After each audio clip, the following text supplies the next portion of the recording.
কিওয়ান বারান্দায় দাঁড়িয়ে ভোরের ঠান্ডা হাওয়া গায়ে মেখে যুদ্ধের স্মৃতিগুলো মনে করছিল। তার মন একটাই প্রশ্নে আটকে আছে, লাঙা কেন নিজেকে এভাবে আহত করল।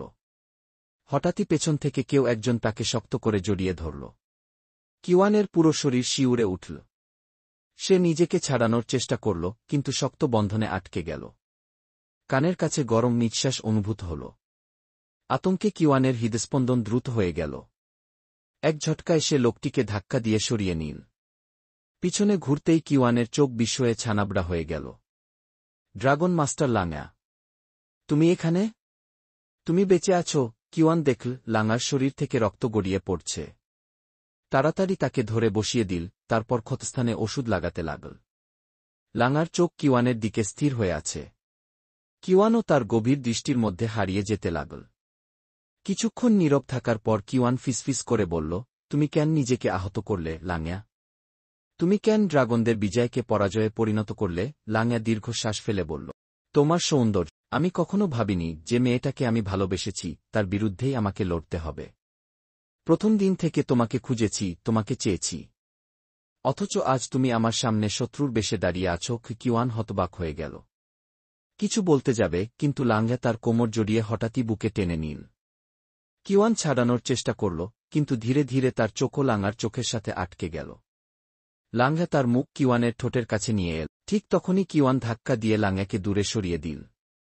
লাঙা মুচকি হেসে কানের কাছে ফিসফিস করে বলল, আবার দেখা হবে। কিওয়ান কি এ কথা বলে সে অন্ধকারে মিলিয়ে গেল।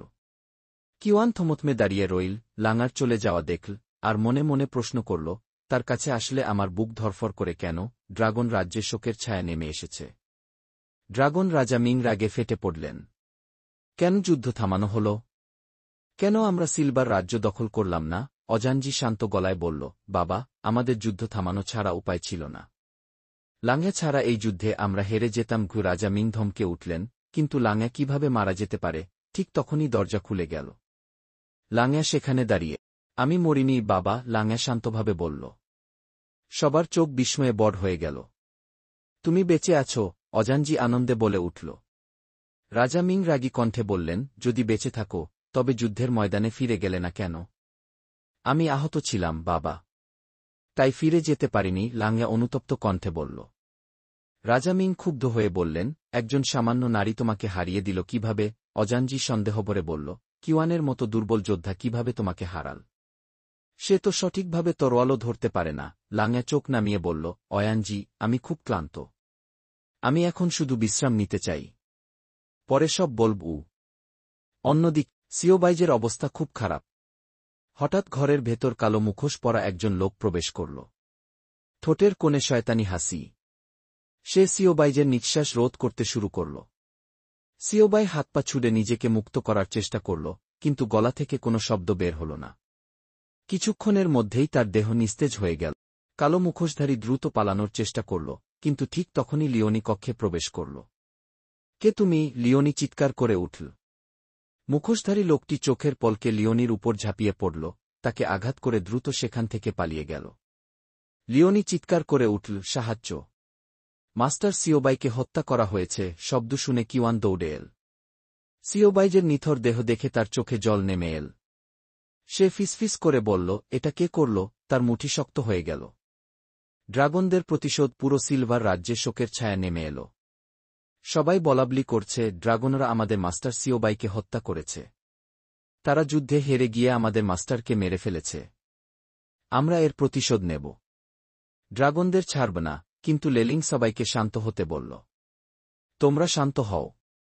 এখন আমাদের সবাইকে সতর্ক থাকতে হবে। ড্রাগন রাজ্য যে কোনো মুহূর্তে আবার আমাদের উপর আক্রমণ করতে পারে। মাস্টারের মৃত্যুর সঙ্গে সঙ্গে আমাদের সিলভার রাজ্যের সুরক্ষা চক্র ভেঙে গেছে। এখন ড্রাগনরা সহজেই সিলভার রাজ্যে প্রবেশ করতে পারবে। তাই আমাদের দ্রুত প্রস্তুতি নিতে হবে। সবাই মিলে মাস্টার সিওবাইয়ের দাফন সম্পন্ন করল। ওদিকে ড্রাগন রাজ্যে রাজা মিং সিওবাইয়ের মৃত্যুর খবর শুনে খুশিতে আত্মহারা হয়ে গেলেন। তিনি উত্তেজিত কণ্ঠে লাঙাকে বললেন, এটাই সঠিক সময় লাঙা। এখনই সিলভার রাজ্যে আক্রমণ করতে হবে। মাস্টার সিওবাইয়ের মৃত্যুর সাথে সাথে তাদের সুরক্ষা চক্র ধ্বংস হয়ে গেছে। এখন আর কেউ আমাদের আটকাতে পারবে না। ড্রাগন সৈন্যরা সবাই একমত হল। লাংয়া ও অজানজি বিশাল সৈন্যদল নিয়ে সিলভার রাজ্যের দিকে রওনা দিল। সিলভার রাজ্যে আক্রমণ। কিওয়ান যখন এই খবর পেল ততক্ষণে অনেক দেরি হয়ে গেছে। শত্রুরা সিলভার রাজ্যে প্রবেশ করে ফেলেছে। ড্রাগনরা জানত যে মাস্টারের মৃত্যুর শোকে সিলভার সৈন্যরা এখনও মানসিকভাবে প্রস্তুত নয়। কিছু করার আগেই লাঙার নেতৃত্বে ড্রাগন সৈন্যরা পুরো সিলভার রাজ্য দখল করে নিল। কিওয়ান এবং তার সহযোদ্ধারা একে একে বন্দী হয়ে গেল। কিওয়ানের প্রতিজ্ঞা। কিওয়ান রাগে কাঁপতে কাঁপতে লাঙার দিকে তাকিয়ে বলল, তোমরা আমাদের মাস্টারকে হত্যা করেছ। এই সুযোগটাই তো চেয়েছিলে, তাই না? মাস্টারকে সরিয়ে দিয়ে আমাদের দুর্বল করে তুলেছ, যাতে সহজেই রাজ্য দখল করতে পারো। লাঙা চুপ করেছিল। কিওয়ান দৃঢ় কণ্ঠে বলল, তোমরা হয়তো সিলভার রাজ্য দখল করতে পেরেছ, কিন্তু কখনোই গোল্ডেন ফ্লাওয়ারের নকশা খুঁজে পাবে না। একমাত্র আমিই জানি সেটি কোথায় লুকানো আছে। আমার জীবন থাকতে আমি কখনোই ড্রাগনদের সে নকশা দেব না। লাঙা কিওয়ানের দিকে গভীর দৃষ্টিতে তাকিয়ে থাকল।